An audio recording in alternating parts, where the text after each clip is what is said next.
તો welcome back to my YouTube channel. આજે આપણે બનાવીશું રીંગણનો ઓળો, અને એ રીંગણનો ઓળો હું આખી અલગ રીતે જ બનાવીશ. અને આ અમારે શિયાળામાં સૌરાષ્ટ્રમાં બહુ બને છે. માટે મેં લીધા છે 5 થી 7 કાંદા, લીલા કાંદા છે. લીલું લસણ એ પણ મેં 4 થી 5 કળી લીધું છે. એટલે આ લીલું લસણ છે એટલે એનું ગ્રીન ભાગ છે એ પણ મેં લઈ લીધો છે.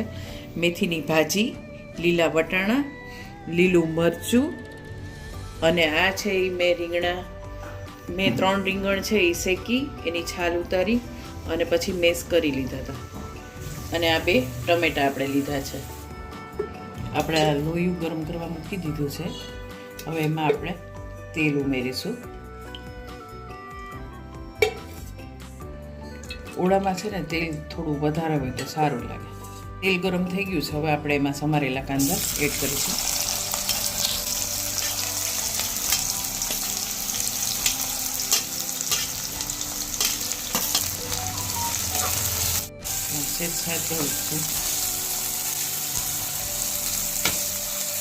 એમાં આપણે મીઠું એડ કરી દઈશું. થોડું મીઠું એડ કરશું એટલે કાંદામાં મીઠું ચડી જાય.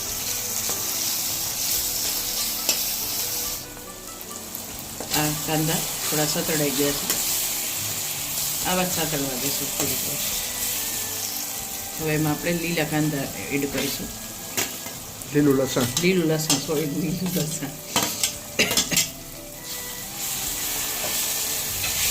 હવે આને પણ થોડી વાર સતળાવા દઈશું. લીલું લસણ આપણે લીલા કાંદા વઘાર્યા પછી એટલા માટે નાખ્યું છે કે વઘારમાં સીધું લીલું લસણ નાખીએ ને તો બળી જાય. એટલા માટે આપણે સુગંધ રાખવા માટે આપણે પછી નાખ્યું છે.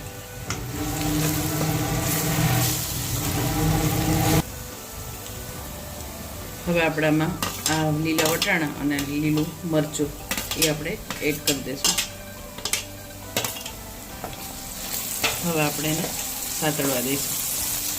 તે સતળાય આમ અધકચરું એટલે આપણે એમાં લીલા વટાણા છે ને એ તરત ચડી જાય.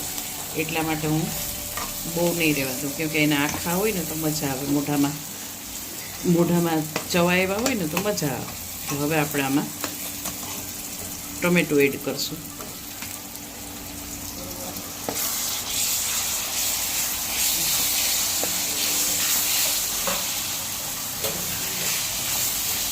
હવે આ થાય ત્યાં સુધી આપણે ઢાંકીને થોડી વાર એને રહેવા દઈશું. આ દહીં મેં લીધું છે, ટમેટાના બાઉલમાં જ લીધું છે. એમાં મેં નમક એડ કરું છું. ત્યારબાદ આપણે એમાં મરચું એડ કરીશું. આ રીતે ઓળો બનાવજો, બહુ સરસ થશે. ધાણા જીરું એડ કરશું અને હળદર થોડી. હવે આપણે એને હલાવી નાખીશું. આ જોઈ શકો છો, આ હળદર મેં દહીંની અંદર બધા મસાલા એડ કરી દીધા હતા. એ હવે આપણે આમાં એડ કરશું. આ જોઈ શકો છો થઈ ગયું છે. હવે આમાં આ બધા મસાલાને દહીં એડ કરી દઈશું.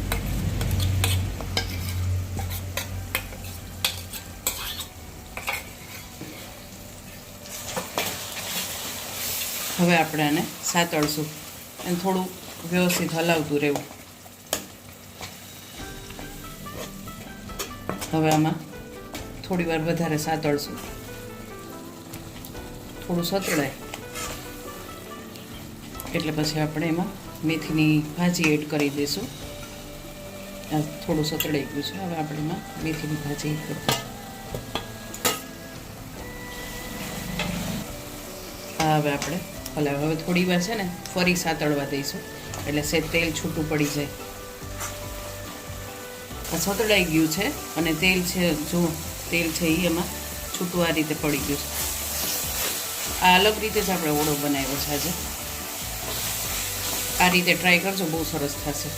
હવે આપણે આમાં મેશ કરેલા રીંગણ છે એ એડ કરી દઈશું.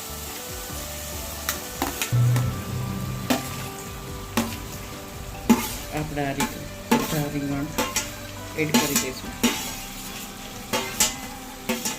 હવે આપણે હલાવીશું. હવે આપણે આને એકદમ હલાવશું.